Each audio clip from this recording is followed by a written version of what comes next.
स्वागत है आप सबका आपके अपने YouTube channel crazy MG tricks में। दोस्तों, पिछले वीडियो में मैंने आपको करंट अफेयर 2020 के अंतर्गत महत्वपूर्ण नियुक्तियां, निधन और महत्वपूर्ण दिवस, पुरस्कार, सम्मान तक कवर करा दिया था। आज हम लोग खेल घटना चक्र की ओर आगे बढ़ेंगे और देखते हैं कि अप्रैल महीने में कौन सी महत्वपूर्ण न्यूज़ है जो खेल जगत से जुड़ी हुई है। तो आइए देखते हैं।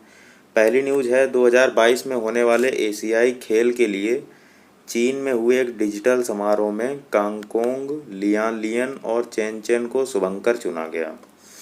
तो एग्ज़ाम में ये पूछा जा सकता है कि जो एशियाई खेल होने वाले हैं 2022 में 19 में, उसमें शुभंकर किसे चुना गया है।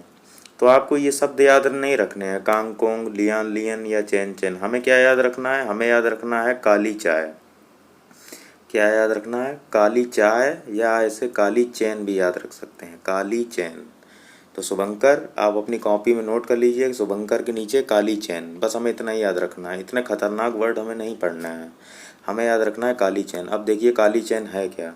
देखिए कांगकोंग का का ले लीजिए, लियान लियन का ली ले लीजिए और चैन चैन का चैन ले लीजिए, तो बन गई हमारी काली चैन।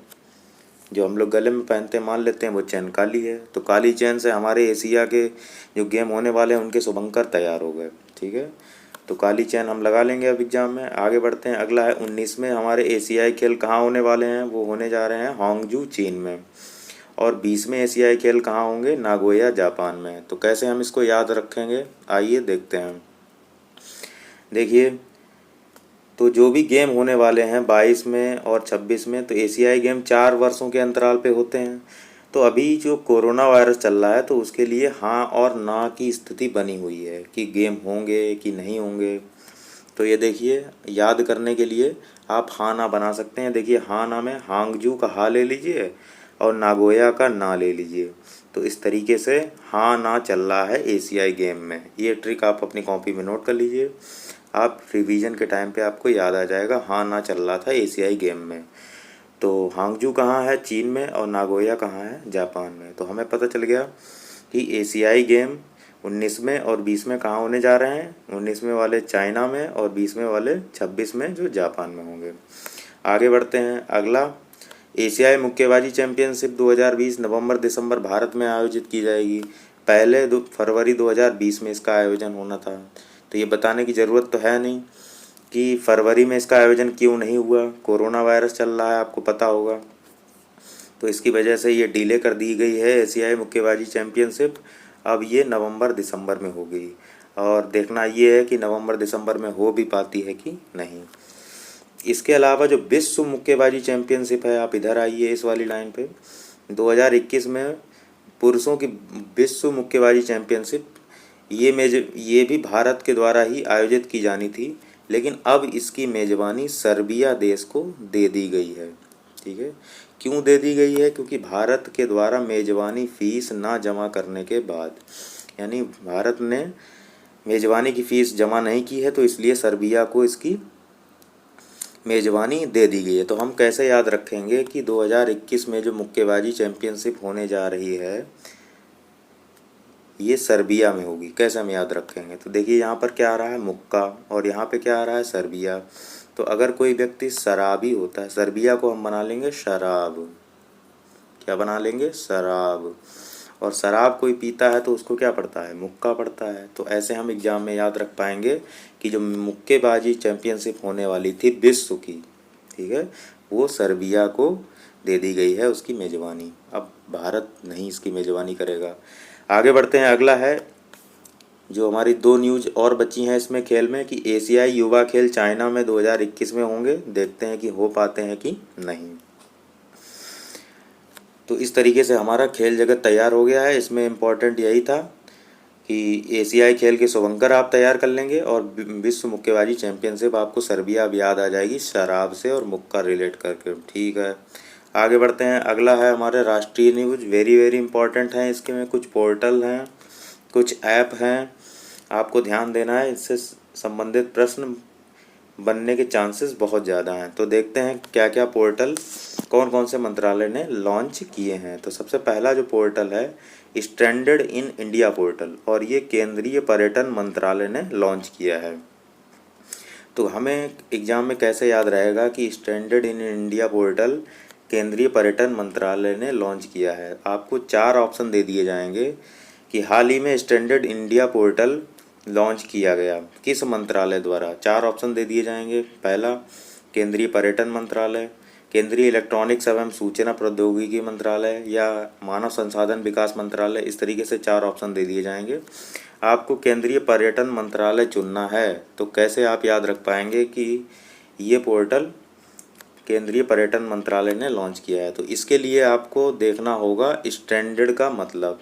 तो स्टैंडर्ड का मतलब अगर आप समझ गए तो आप आसानी से लगा लेंगे। स्टैंडर्ड का मतलब होता है कोई व्यक्ति जब किसी जगह पे फंसा होता है, जब वो असहाय हो जाता है, बेसहारा हो जाता है, बाहर निकलने की स्थिति में नहीं होता है, तो उसको स्टैंडर्ड वर्ड यूज किया जाता है उसके लिए।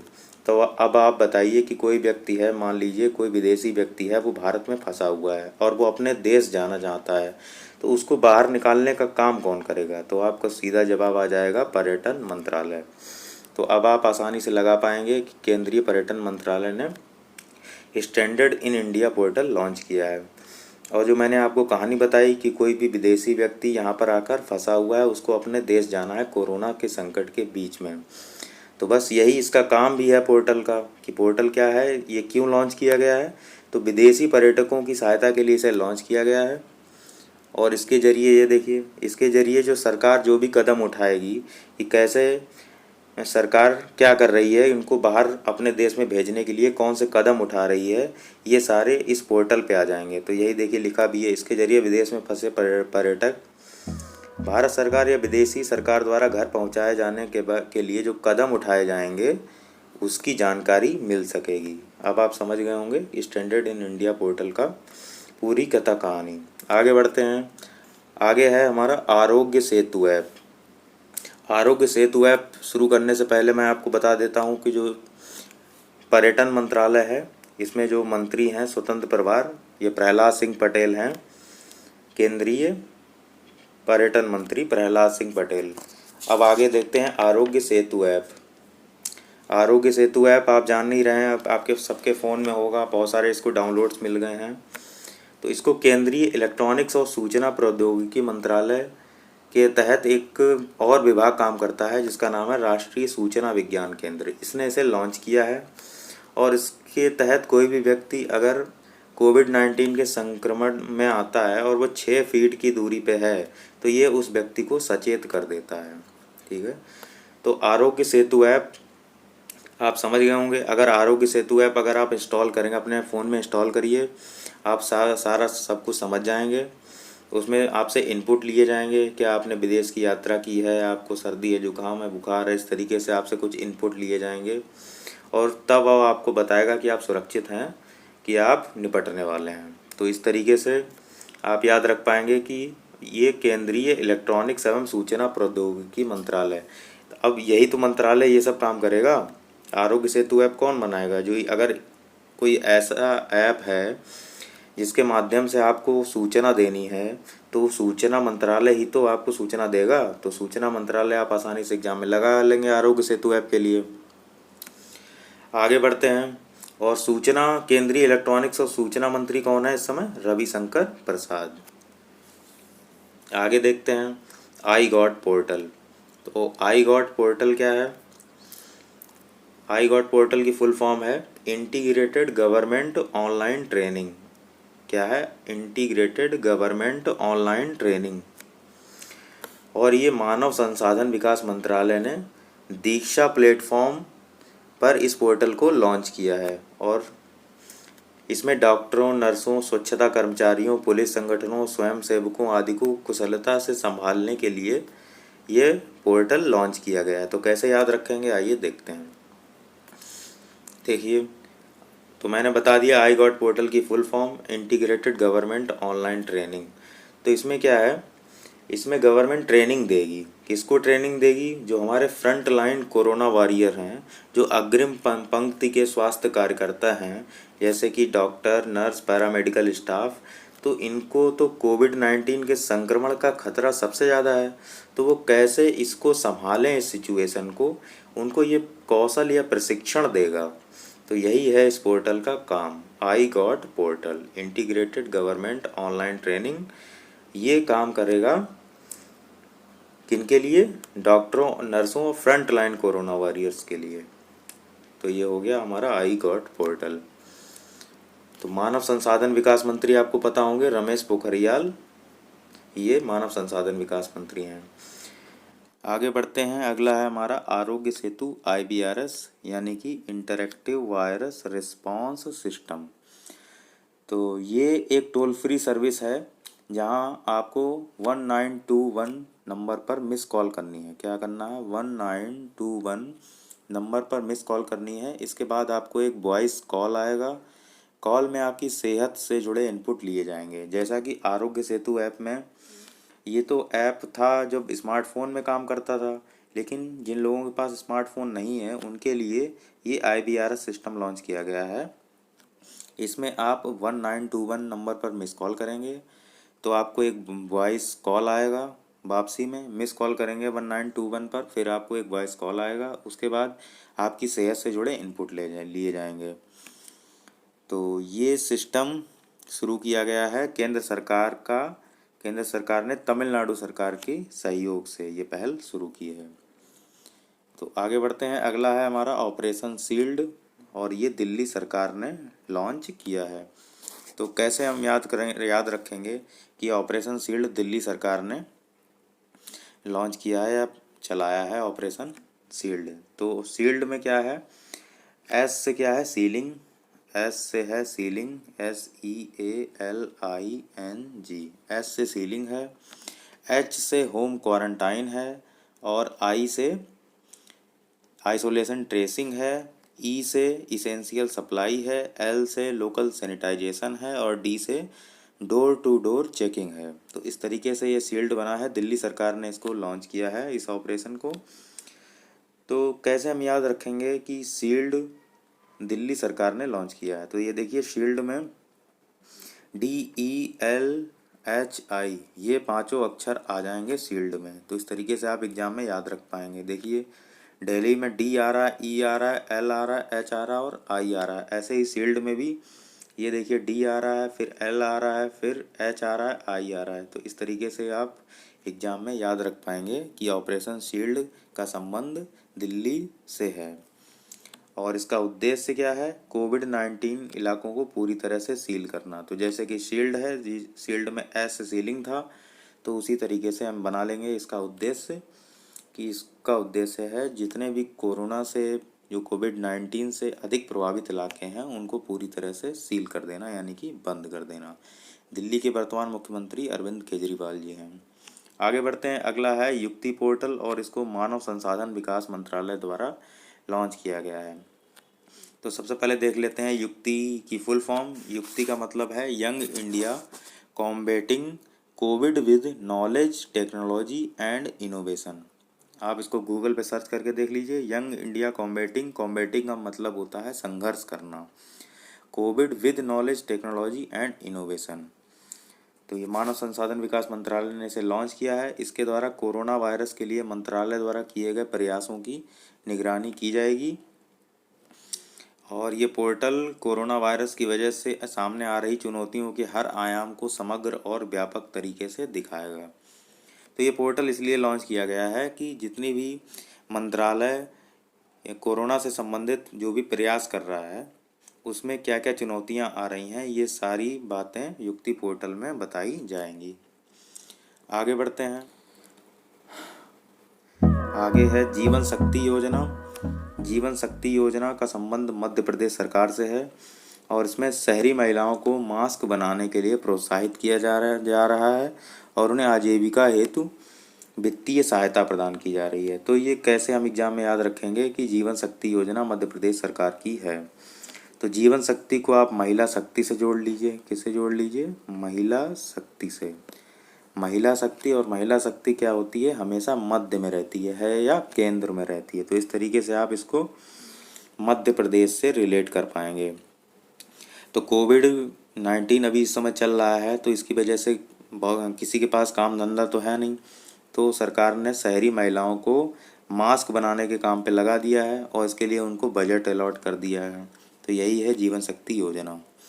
आगे बढ़ते हैं, अगला है किसान रथ मोबाइल ऐप, और इसको लॉन्च किया है केंद्रीय कृषि मंत्री नरेंद्र सिंह तोमर ने।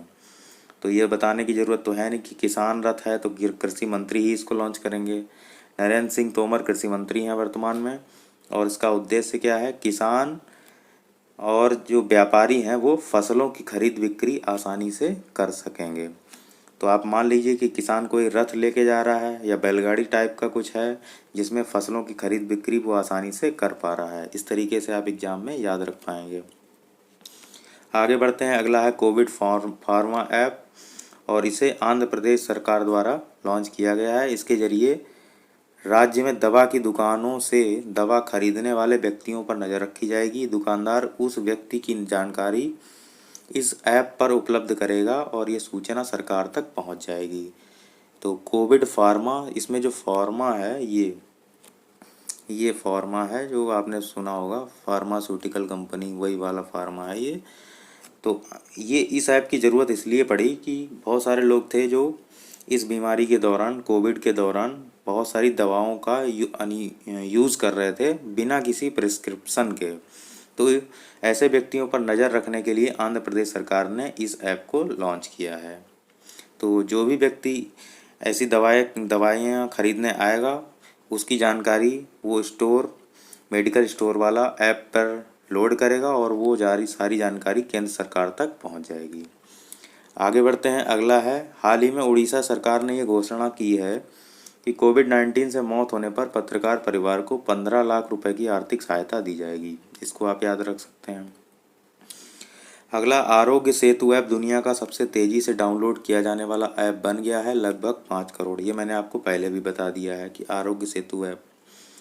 अगला है, IQ एयर की वर्ल्ड मोस्ट पॉल्यूटेड सिटीज़ की एक रिपोर्ट आई है जिसके मुताबिक भारत के 2 शहर मुंबई और कोलकाता मोस्ट पॉल्यूटेड सिटीज़ में शामिल हो गए हैं, जबकि 2019 में जारी रिपोर्ट में 20 शहरों में 14 भारतीय शहर शामिल थे। तो कैसे हम याद रखेंगे कि मुंबई और कोलकाता इसमें शामिल हो गए हैं? तो ये देखिए, जब पॉल्यूशन ज़्यादा बढ़ जाता है तो हमें क्या करना पड़ता है, मास्क लगाना पड़ता है, अपने मुंह को छुपाना पड़ता है। तो मुंबई और कोलकाता में देखिए मुंह आ गया और ये आ गया को, तो मुंह को छुपाना, तो इससे आप बना लेंगे पॉल्यूटेड सिटीज़ दोनों, मुंबई और कोलकाता। आगे बढ़ते हैं, अगला है, भारतीय रेलवे द्वारा कपूरथला रेल डब्बा कारखाना पंजाब ने एक वेंटिलेटर तैयार किया है और इसे जीवन नाम दिया गया है। इसका उपयोग मरीजों के फेफड़ों में ऑक्सीजन सप्लाई करने में किया जाता है। तो कैसे हम इसको याद रखेंगे कि ये जो कपूरथला रेल डब्बा कारखाना पंजाब है, इसने जो वेंटिलेटर तैयार किया है इसका नाम जीवन है। तो कोई भी वेंटिलेटर होता है उसका काम क्या होता है, ऑक्सीजन की सप्लाई करना, और इससे मरीज की जान बचाई जा सकती है, इसीलिए इसको जीवन नाम दिया गया है। अब आप याद रख लेंगे कि वेंटिलेटर का नाम क्या था, जीवन। आगे बढ़ते हैं, अगला है, जम्मू कश्मीर सिविल सेवा अधिनियम द्वारा हाल ही में जारी अधिसूचना के अनुसार जम्मू कश्मीर का आदिवासी बनने के लिए 15 साल वहाँ पे रहिए और 7 वर्षों का अध्ययन करिए, तब आप आदिवासी जम्मू कश्मीर के माने जाएंगे। एक ये रिपोर्ट आई है। अगला है, भारत सरकार ने कोविड-19 संबंधित निजी क्षेत्र, गैर सरकारी संगठन, अंतर्राष्ट्रीय संगठनों के साथ समन्वय हेतु एक समिति का गठन किया है जिसकी अध्यक्षता अमिताभ कांत करेंगे, जो कि नीति आयोग के CEO हैं। इसका उद्देश्य क्या है, विश्व बैंक, एशियन विकास बैंक और संयुक्त राष्ट्र एजेंसियों के साथ मुद्दों का समाधान करना। आगे बढ़ते हैं, अगला है, 7 अप्रैल को दिल्ली सरकार ने कोरोना वायरस से निपटने के लिए 5T प्लान लॉन्च किया है। इससे पहले मैंने आपको बताया था कि दिल्ली सरकार की एक योजना थी शील्ड योजना, SHIELD, और ये क्या है, 5T। तो शील्ड और 5T ये दोनों योजनाएं आपको याद रखनी है, दिल्ली सरकार से संबंधित हैं। और देख लेते हैं 5T में पांचों टी का क्या मतलब है। तो पहला जो टी है 5T में टी का मतलब है पहले वाले का टेस्टिंग, दूसरा ट्रेसिंग, अगला ट्रीटमेंट, फिर टीम वर्क और लास्ट वाला टी का मतलब है ट्रैकिंग। ये देखिए लिखा भी है इसमें परीक्षण, परीक्षण का मतलब है टेस्टिंग, फिर ट्रेनिंग, फिर टीम वर्क, फिर उपचार यानी कि ट्रीटमेंट और फिर ट्रैकिंग। इस तरीके से ये 5T प्लान लॉन्च किया गया है दिल्ली सरकार द्वारा। आगे बढ़ते हैं। अगला है भारत 70% वैश्विक उत्पादन के साथ हाइड्रोक्सी क्लोरोक्विन दवाई। इसका सबसे बड़ा उत्पादक और निर्यातक देश बन गया है।